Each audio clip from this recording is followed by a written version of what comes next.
Hello students. Human reproductive system के अंदर next बात करते हैं फीमेल रिप्रोडक्टिव सिस्टम में गैमेटोजेनेसिस की प्रोसेस, जिसे oogenesis कहते हैं। यानी हम बात करें oogenesis की, तो oogenesis में the process of formation of A mature female gamete is called oogenesis। Next, oogenesis is initiated during the embryonic development, यानी जब फीमेल चाइल्ड का एम्ब्रियोनिक डेवलपमेंट हो रहा होता है उस टाइम ये प्रोसेस शुरू हो जाती है। When a couple of million gamete mother cell are formed, यानी उस टाइम जो है oogonia फॉर्म्ड हो जाती है। यानी जब बच्ची मदर के यूट्रस में डेवलप हो रही होती है उस टाइम oogonia की फॉर्मेशन हो जाती है within each fertile ovary and do not multiply thereafter, यानी हम कहें ये बाद में नहीं बनती है। इसका मतलब ये हुआ जितनी oogonia बननी है ये एम्ब्रियोनिक डेवलपमेंट के टाइम बन जाती है। These cells start division and stop the process at prophase first, the meiosis, यानी जो oogonia बनी है उनमें meiosis फर्स्ट शुरू हो जाता है और प्रोफेज फर्स्ट में आकर ये प्रोसेस रुक जाती है।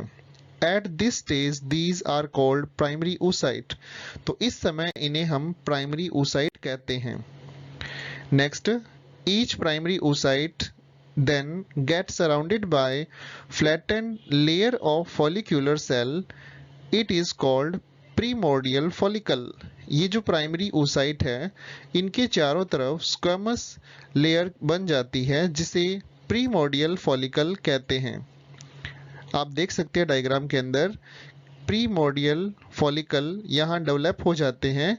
यानी हम बात करें प्राइमरी oocyte, और ये प्राइमरी oocyte जो है इनके चारों तरफ एक लेयर बन जाती है जिसके कारण ये प्रीमोर्डियल फॉलिकल कहलाते हैं। The innermost layer of granulosa cells are firmly attached to zona pellucida, forming the corona radiata. तो हम ये कह सकते हैं सबसे बाहर की जो लेयर बनती है उसे हम कोरोना रेडिएटा कहते हैं। आप डायग्राम में देख सकते हैं कि सबसे बाहर की जो लेयर प्रेजेंट है ये सबसे बाहर कोरोना रेडिएटा है, और नेक्स्ट आप देख सकते हैं यहाँ पर जोना पेल्यूसिडा, और उसके बाद में है प्लाज्मा मेम्ब्रेन, और उसके बाद अंदर प्रेजेंट है साइटोप्लाज्म जिसके अंदर न्यूक्लियस प्रेजेंट है और फर्स्ट पोलर बॉडी प्रेजेंट है। Next, all large number of each follicle degenerate during the period from birth to puberty। तो हम कह सकते हैं कि जो oogonia बने हैं जहां प्राइमरी फॉलिकल्स बन रहे हैं वहां बहुत सारे नंबर यानी लार्ज नंबर डीजनरेट हो जाते हैं। यानी जन्म से लेकर जब प्यूबर्टी तक पहुंचते हैं उस टाइम तक ये प्राइमरी फॉलिकल जो बने हैं ये बहुत सारे खत्म हो जाते हैं। Therefore at puberty only 60,000 to 80,000 follicles are left in each ovary। यानी हम कह सकते हैं कि प्यूबर्टी तक आते आते ये 60,000 से 80,000 तक फॉलिकल रह जाते हैं। Later the flattened follicular cell become cuboidal and proliferated to produce a stratified epithelium which constitute the membrane granulosa. These cells are called granulosa cell। तो अब हम बात करें कि फ्लैटन फॉलिकुलर सेल यानी जो प्राइमरी फॉलिकल है उसके ऊपर बनने वाली जो लेयर है उसमें फ्लैटन सेल के कारण उसे अब क्या कहेंगे, मेम्ब्रेन ग्रेनुलोसा, और ऐसी सेल्स जो है उन्हें ग्रेनुलोसा सेल कहते हैं।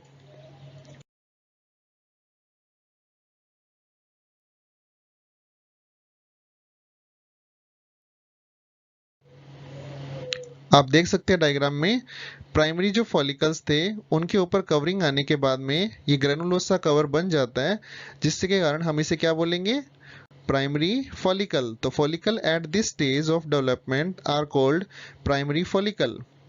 ए homogeneous membrane the zona pellucida appear between the primary oocyte and granulosa cell. यानी प्राइमरी oocyte और ग्रेनुलोसा सेल के ऊपर एक लेयर बनती है जिसे जोना पेल्यूसिडा कहते हैं। Zona pellucida is a membrane derived from the ovum, यानी ओवम जो है उस पर जोनू पेल्यूसिडा की लेयर बनने लगती है। The innermost of the granulosa cell are firmly attached to zona pellucida forming the corona radiata. तो हमें पता है कि जो सबसे बाहर की लेयर है वो कोरोना रेडिएटा है। इसका मतलब क्या हुआ कि ग्रेनुलोसा जो सेल्स प्रेजेंट थी जो अटैच है जोना पेल्यूसिडा के साथ में मिल करके क्या बना रही है, कोरोना रेडिएटा। नेक्स्ट, एक कैविटी एंट्रियम कहते हैं जिसे, तो याद करना है एंट्रियम एक कैविटी बनती है with in the membrane granulosa the follicular cavity increase in size. तो आप देख सकते हैं यहाँ पर ये जब सेकेंडरी में जब पहुंचे उससे पहले यहाँ पर बनना शुरू हो जाती है, तो एक छोटी सी कैविटी यहाँ डेवलप हो जाती है। As a result the wall of follicle become relatively thin. तो बाहर की जो वॉल है वो तो थिन हो जाती है और बीच के अंदर एक कैविटी बन जाती है जिसे एंट्रियम कहते हैं। Next, the oocyte now lie essentially in the follicle surrounded by some granulosa cell called cumulus oporus। बहुत ही इंपॉर्टेंट क्वेश्चन है, याद रखना है कि बीच के अंदर जो oocyte है वो जाकर सेट हो जाता है और जिस मेम्ब्रेन से या जिस पॉइंट से वो सेट होता है उसे क्यूमुलस ओफोरस कहते हैं। यानी बाहर की जो ग्रेनुलोसा सेल है उसके साथ में एक स्टॉक जैसी स्ट्रक्चर बन जाती है। Next, as the follicle expand the stromal cells surrounding the membrane granulosa become condensed to form a covering called the theca interna। यानी हम बात करें जो सबसे बाहर की तरफ फॉलिकल एक्सपेंड हो रहा है वहां ग्रेनुलोसा कंडेंस होकर कवरिंग बनाती है जिसे थीका इंटरना कहते हैं। Outside the theca interna, some fibers become condensed, another covering that is called theca externa. Now these follicle are called secondary follicle। तो यहाँ थीका इंटरना और एक्सटर्ना जब बन जाती है तो इसे हम सेकेंडरी फॉलिकल कहते हैं। The cells of theca interna later release hormone that is called estrogen hormone, जिसे फीमेल हार्मोन भी कहते हैं। Next, at this stage the primary oocyte within the secondary follicle grow in size and complete meiosis first। यानी हम कहें कि जब ये इस स्टेज में एंट्री कर लेती है तब यहाँ पर मियोसिस फर्स्ट कंप्लीट हो जाता है। प्राइमरी oocyte जो डिप्लॉइड है जिसमें फर्स्ट मियोटिक डिवीजन होगा तो N और N दो सेल बनेगी जिसमें से एक सेल सेकेंडरी oocyte है और एक पोलर बॉडी बन जाती है। It is the unequal division. Important question है, यहाँ पर अनइक्वल डिवीजन होने के कारण एक बड़ी और एक छोटी सेल बनती है। छोटी सेल पोलर बॉडी कहलाती है और बड़ी सेल सेकेंडरी oocyte कहलाती है जो आगे जाकर फिर मियोसिस सेकेंड में कंप्लीट होगी। It is an unequal division result in the formation of large haploid secondary oocyte and a tiny first polar body haploid। यानी एक छोटी haploid structure polar body बनती है। The secondary oocyte retain bulk of the cytoplasm जिसमें बहुत सारा nutrient होता है of the primary oocyte। Then the second meiotic begin but stop the metaphase second. तो याद रखना है सेकेंड जैसे ही शुरू होता है वो मेटाफेज में आकर रुक जाता है।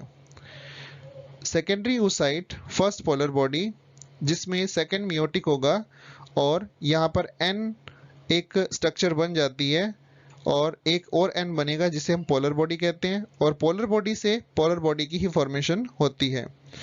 अब ये जो N स्ट्रक्चर बनी है इसे हम क्या बोलेंगे, ओवम यानी एग, और बाकी जो है ये पोलर बॉडी कहलाती है और ये पोलर बॉडी बाद में डीजनरेट हो जाती है। The secondary follicle further change into mature follicle that is called Graafian follicle और टर्शरी फॉलिकल। सेकेंडरी फॉलिकल आगे जाकर चेंज होकर टर्शरी फॉलिकल में कन्वर्ट हो जाता है। हम देख सकते हैं यहाँ पर ओगोनियम प्राइमरी oocyte में बदलते हैं, जिसमें अनइक्वल डिवीजन से सेकेंडरी oocyte और पोलर बॉडी की फॉर्मेशन होती है। यहाँ मियोसिस फर्स्ट कंप्लीट हुआ था, उसके बाद मियोसिस सेकंड की मेटाफेज तक पहुंचे तो वहाँ पोलर बॉडी और एग सेल बन जाती है। तो मियोसिस सेकंड ये होती है फर्टिलाइजेशन के दौरान। आप देख रहे हैं यहाँ पे जब स्पर्म जो है इस सेकेंडरी oocyte के साथ में फ्यूज करता है, उस दौरान ये प्रोसेस कंप्लीट होती है। यानी कि हम बात करें ये वाला जो एग है ये कंप्लीटली कब बनेगा, जब फर्टिलाइजेशन होगा। तो फर्टिलाइजेशन के दौरान यहाँ मियोसिस सेकंड कंप्लीट होगा। नेक्स्ट है ओवुलेशन कब होगा। The release of ovum secondary oocyte from the ovary is called ovulation. यानी जब टोटल ये ग्राफियन फॉलिकल मैच्योर हो जाती है तो मैच्योर होने के बाद ये इस वॉल से आकर यहाँ टूट जाती है, जिसके कारण सेकेंडरी oocyte यहाँ से रिलीज हो जाएगा और फिमरी इसे कैच कर लेती है, जिससे ये फैलोपियन ट्यूब में चली जाती है। तो Graafian follicle is the first very small compared to the thickness of the cortex of ovary। तो ग्राफियन फॉलिकल की बात कर रहे हैं। जो ग्राफियन फॉलिकल जो मोटे हो चुके हैं, ये बहुत ही थिन लेयर, यानी अपन कहें कि जहां ओवरी की वॉल प्रेजेंट होती है वहां जाकर ये टूट जाते हैं। नेक्स्ट आप डायग्राम में देख सकते हैं, राउंड सर्किल के अंदर दीवार के साथ में जाकर ये टूट जाते हैं और टूट कर यहाँ से ओवा या फिर हम कह सकते हैं सेकेंडरी oocyte यहाँ रिलीज हो जाता है। Next, as it enlarge it become so big that it not only reach the surface of the ovary but also form a bulging in situation। जैसे जैसे ये साइज में बड़ी होती है तो ये जाकर सरफेस के साथ में अटैच हो जाती है। Next, ultimately the follicle rupture, और यहाँ जाकर फॉलिकल टूट जाती है, रप्चर हो जाती है। इससे रिलेटेड क्वेश्चन देखते हैं। In human female the oogonia start cell division during the embryonic development stage and stop the process at prophase first of meiosis first, metaphase first of meiosis first, anaphase first of meiosis first, telophase first of meiosis first। हमारा answer है prophase first of meiosis first. Next question, ovulation is, ovulation क्या है। Releasing of primary oocyte from ovary, releasing of secondary oocyte from ovary, releasing of tertiary oocyte from ovary, releasing of Graafian follicle. हमारा answer है releasing of secondary oocyte from ovary.